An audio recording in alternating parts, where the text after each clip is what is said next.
Ibn Battuta was born on February 26, 1305 in Tangier, Morocco. He started his journey when he was 20 in 1325. He wanted to go to Hajj, a pilgrimage to Mecca. Ibn Battuta was a 14th century historian, scholar, and judge who traveled over 75,000 miles. He was one of the most traveled men of his age. He visited India, China, Sri Lanka, Sumatra, and the African interior, as far south as the Niger River.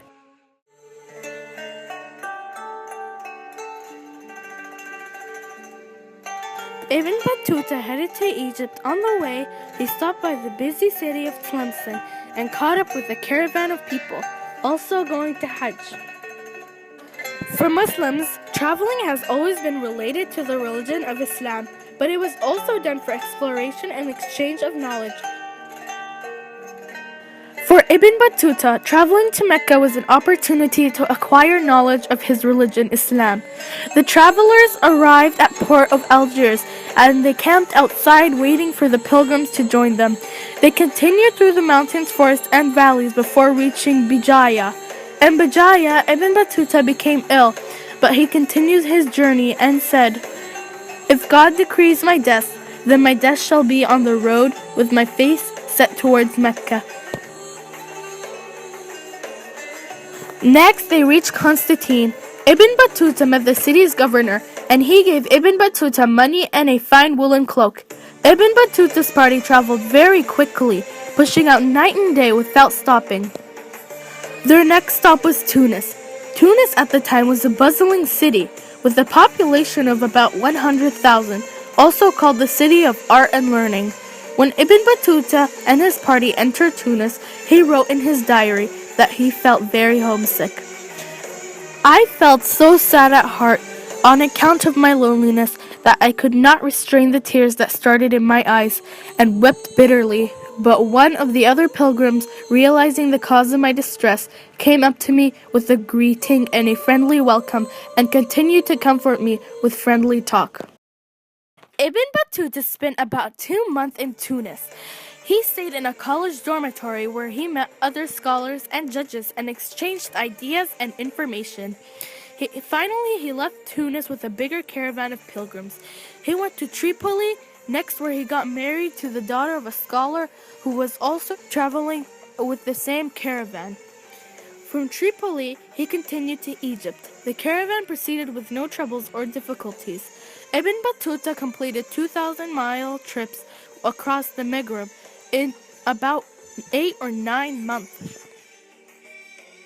Ibn Battuta's education was that of a legal scholar, and during his later travels, he would often work as such in government positions, and he would meet other scholars everywhere, as historians documented about the perils of pilgrimage at the time. Some pilgrims invariably perished along the way, from exposure, thirst, flash flood, epidemic, or even attacked by local nomads, who seldom hesitated to disrupt the sacred journey for what it might bring them in plunder. Syrian pilgrims died of extreme winter cold. In 1430, 3,000 Egyptians perished of heat thirst. When Ibn Battuta arrived in Cairo, he was impressed by the crowded and frantic city. He wrote, "I arrived at the city of Cairo, mother of cities, mistress of broad provinces and fruitful lands, boundless in multiple of buildings, peerless in beauty and splendor, the meeting place of comer and goer, the stopping place of feeble and strong." However, Ibn Battuta was particularly impressed with the hospital. He pointed out that such hospital demonstrated Islamic commitment to charity, one of the 5 pillars of Islam. Rich and poor people were treated alike, without fees. The 60 orphans were supported and educated in the neighborhood school. After staying in Cairo for 1 month, Ibn Battuta decided to continue his journey. He chose to travel up the Nile for about 3 weeks, which is also used to describe the economic importance of the river for Egypt. If the rise amounts to 16 cubits, the land tax is payable in full. If it reaches 18 cubits, it does damage to their farmland and causes an outbreak of plague. If it raises only 14 cubits or less, there will be prayers for rain and there is great misery. From Egypt, he continued to Damascus in Syria. About the city itself, he said, Damascus is the city which surpasses all other cities in beauty. During his stay in Damascus, Ibn Battuta met many scholars and stayed in the house of one of the professors. He described one of his local students in the great mosque. In this mosque, also there are a great many students who never leave it, occupying themselves unremittingly in prayer and recitation of the Quran. Townsfolk supply their needs of food and clothing, although students never beg for anything of the kind from them. After 24 days, he continued his journey towards Mecca and Medina, where he could finally make his Hajj, but he also took advantage to meet with the local scholars and holy men to study there. He had taken a year and a half to reach his destination of Mecca from his homeland of Morocco, and he would make 3 other trips to Mecca in his lifetime. But rather than return home, he thought about the adventures of travel, of getting a job as a scholar or judge.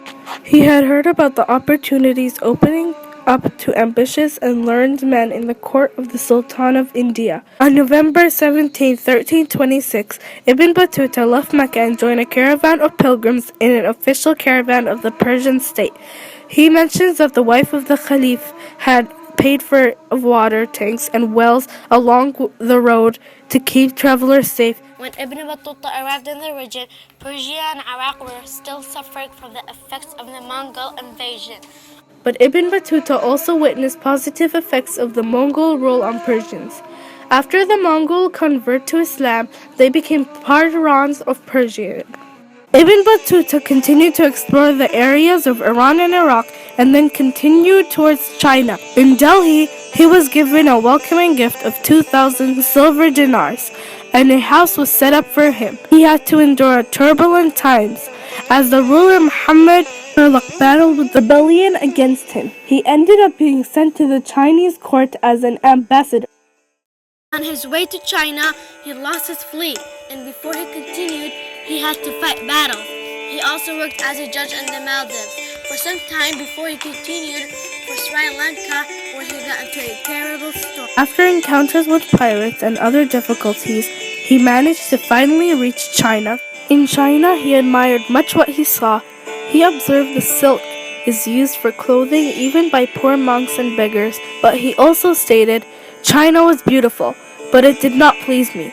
On the contrary, I was greatly troubled thinking about the way paganism dominated this country. Whenever I went out of my lodging, I saw many blameworthy things." He decided to return to his hometown, Tangier in Morocco, and 3 years later he would be back home. On his arrival, he learned the sad news that his mother had passed away. In Andalus, he was greeted warmly by the family of the Sultan. He met a young man, Ibn Juzay, who was fascinated with the stories of Ibn Battuta's adventure. Little did he know that only 2.5 years later, he would be writing down all of Ibn Battuta's memory. But before that, Ibn Battuta wanted to meet another famous Muslim ruler, Mansa Suleiman, the Sultan of Mali. As a legal scholar and member of the educated class, Ibn Battuta had access to the rulers, scholars, and students wherever he went. This gave him opportunities to exchange knowledge with the locals. He also influenced people he met by teaching and advice. His work and as a judge put him in a position where he had a deep insight into all layers of society. He was a great observer and chronicler of the things he explored. He is giving us descriptions of many different societies of the time. Most importantly, his travels were motivated by learning and teaching, not by the search for gold and riches. At the time when traveling was not possible for the most population because it was lengthy and dangerous, he set out and brought back home the accounts of his encounters, the rihla, or the message, preserved until today as a precious primary resource for scholars all over the world.